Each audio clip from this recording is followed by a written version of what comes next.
আহলে সুন্নাহ অল জামায়াতের আকিদা এই যে মহান সৃষ্টিকর্তা জান্নাত জাহান্নাম আগেই সৃষ্টি করেছেন, অতঃপর তার বাসিন্দা সৃষ্টি করেছেন, অর্থাৎ জান্নাত জাহান্নাম বর্তমানে প্রস্তুত রয়েছে। মহান আল্লাহ জান্নাত সম্বন্ধে বলেছেন, وسارعوا إلى مغفرة من ربكم وجنة عرضها السماوات والأرض وعدت للمتقين। অর্থাৎ তোমরা প্রতিযোগিতা করো তোমাদের প্রতিপালকের নিকট থেকে ক্ষমা এবং বেহেশতের জন্য, যার প্রস্থ আকাশ ও পৃথিবীর সমান, যা ধর্মভীরুদের জন্য প্রস্তুত রাখা হয়েছে। আলে ইমরানের 133। سابقوا إلى مغفرة من ربكم وجنة عرضها كعرض السماوات والأرض وعدت للذين آمنوا بالله ورسله ذلك فضل الله يؤتيه من يشاء والله ذو الفضل العظيم। অর্থাৎ তোমরা অগ্রণী হও তোমাদের প্রতিপালকের ক্ষমা এবং সেই জান্নাতের দিকে, যার প্রশস্ততা আকাশ ও পৃথিবীর প্রশস্ততার মতো, যা প্রস্তুত করা হয়েছে আল্লাহ ও তার রাসূলগণের বিশ্বাসীদের জন্য। এটা আল্লাহর অনুগ্রহ, যাকে ইচ্ছা তিনি তাকে তা দান করেন, আর আল্লাহ মহা অনুগ্রহশীল। হাদিদ 21। আর জাহান্নাম সম্বন্ধে বলেছেন, فإلم تفعلوا ولم تفعلوا فاتقوا النار التي وقودها الناس والحجارة أعدت للكافرين। অর্থাৎ যদি তোমরা সূরা আনয়ন না করো এবং কখনো তা করতে পারবে না, তাহলে সেই আগুনকে ভয় করো, যার ইন্ধন হবে মানুষ এবং পাথর, অবিশ্বাসীদের জন্য যা প্রস্তুত রয়েছে। বাকারার 24। واتقوا النار التي أعدت للكافرين। অর্থাৎ তোমরা সেই আগুনকে ভয় করো যা অবিশ্বাসীদের জন্য প্রস্তুত রাখা হয়েছে। আলে ইমরানের 131। إن جهنم كانت مرصادا للطاغين مآبا। নিশ্চয়ই জাহান্নাম ওত পেতে রয়েছে সীমালঙ্ঘনকারীদের প্রত্যাবর্তন স্থলরূপে। নাবা 21-22। মহানবী সাল্লাল্লাহু আলাইহি ওয়াসাল্লাম মিরাজের রাতে জান্নাত দর্শন করেছেন। মহান আল্লাহ বলেছেন, ওয়ালাকাদ রাআহু নাজলাতান উখরা ইনদা সিদরাতিল মুনতাহা ইনদাহা জান্নাতুল মাওয়া ইয ইয়াগশা সিদরাতা মা ইয়াগশা মা যাগাল বসর ওয়া মা তাগা লাকাদ রাআ মিন আয়াতি রাব্বিহিল কুবরা। অর্থাৎ নিশ্চয়ই সে তাকে আরেকবার দেখেছিল সিদরাতুল মুনতাহার নিকট, যার নিকট অবস্থিত জান্নাতুল মাওয়া বাসদেন।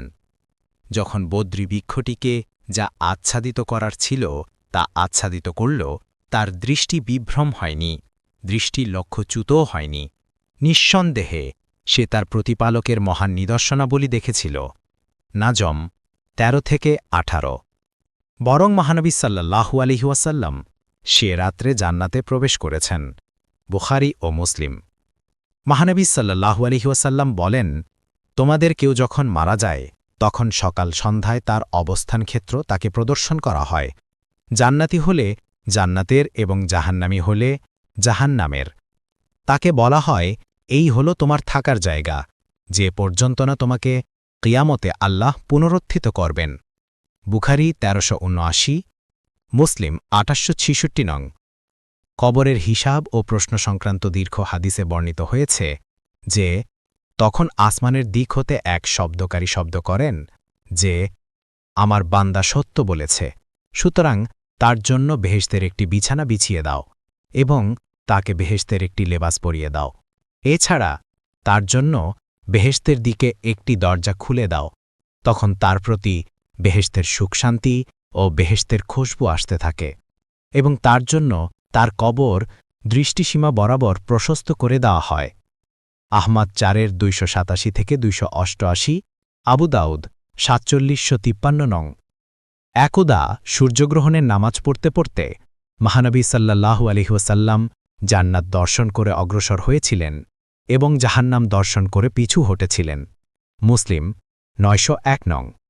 তিনি বলেছেন, আমি জান্নাতের দুয়ারে দাঁড়ালাম, অতঃপর দেখলাম যে যারা জান্নাতে প্রবেশ করেছেন তাদের অধিকাংশ গরিব মিসকিন মানুষ, আর ধনবানদেরকে তখনও হিসাবের জন্য আটকে রাখা হয়েছে। পক্ষান্তরে অন্যান্য জাহান্নামীদেরকে জাহান্নামে নিক্ষেপ করার আদেশ দেওয়া হয়েছে এবং আমি জাহান্নামের দুয়ারে দাঁড়িয়ে দেখলাম যে যারা তাতে প্রবেশ করেছে তাদের বেশিরভাগই নারীর দল বুখারী ও মুসলিম।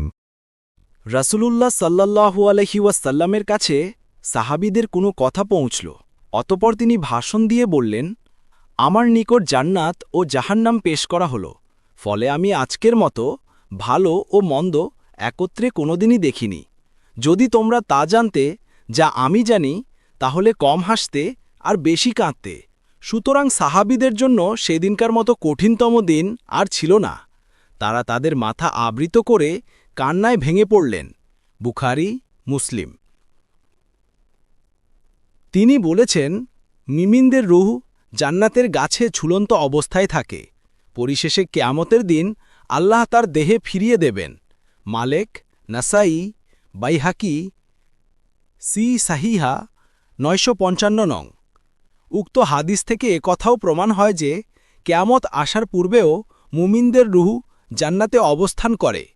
মহানবী সাল্লাল্লাহু আলাইহি ওয়াসাল্লাম বলেছেন, আল্লাহ যখন জান্নাত জাহান্নাম সৃষ্টি করলেন তখন জিব্রাইলকে জান্নাতের দিকে পাঠিয়ে বললেন, যাও জান্নাত এবং তার অধিবাসীদের জন্য প্রস্তুতকৃত সামগ্রী দর্শন করো। সুতরাং তিনি গেলেন এবং দর্শন করে ফিরে এসে বললেন, আপনার সম্মানের কসম, যে কেউ এর কথা শুনবে সে এতে প্রবেশ করতে চাইবে। অতঃপর আল্লাহ জান্নাতকে কষ্টসাধ্য কর্মসমূহ দিয়ে ঘিরে দিতে আদেশ করলেন। তারপর আবার তাকে বললেন, যাও জান্নাত এবং তার অধিবাসীদের জন্য প্রস্তুতকৃত সামগ্রী দর্শন করো। সুতরাং তিনি গেলেন এবং দর্শন করে ফিরে এসে বললেন, আপনার সম্মানের কসম, আমার আশঙ্কা হয় যে কেউ তাতে প্রবেশ করতে পারবে না। অতঃপর আল্লাহ তাকে জাহান্নামের দিকে পাঠিয়ে বললেন, যাও জাহান্নাম এবং তার অধিবাসীদের জন্য প্রস্তুতকৃত সামগ্রী দর্শন করো। সুতরাং তিনি গেলেন এবং দেখলেন তার আগুনের এক অংশ অপর অংশের উপর চেপে রয়েছে। অতঃপর তিনি ফিরে এসে বললেন, আপনার সম্মানের কসম, যে কেউ এর কথা শুনবে সে এতে প্রবেশ করতে চাইবে না। তারপর জাহান্নামকে মনোলোভা জিনিসসমূহ দিয়ে ঘিরে দিতে আদেশ করলেন এবং পুনরায় তাকে বললেন, যাও জান্নাত এবং তার অধিবাসীদের জন্য প্রস্তুতকৃত সামগ্রী দর্শন করো। সুতরাং তিনি গেলেন এবং দর্শন করে ফিরে এসে বললেন, আপনার সম্মানের কসম, আমার আশঙ্কা হয় যে কেউ পরিত্রাণ পাবে না, সবাই তাতে প্রবেশ করবে। আবু দাউদ, তিরমিজি, নাসাই, তারগিব 3669 নং।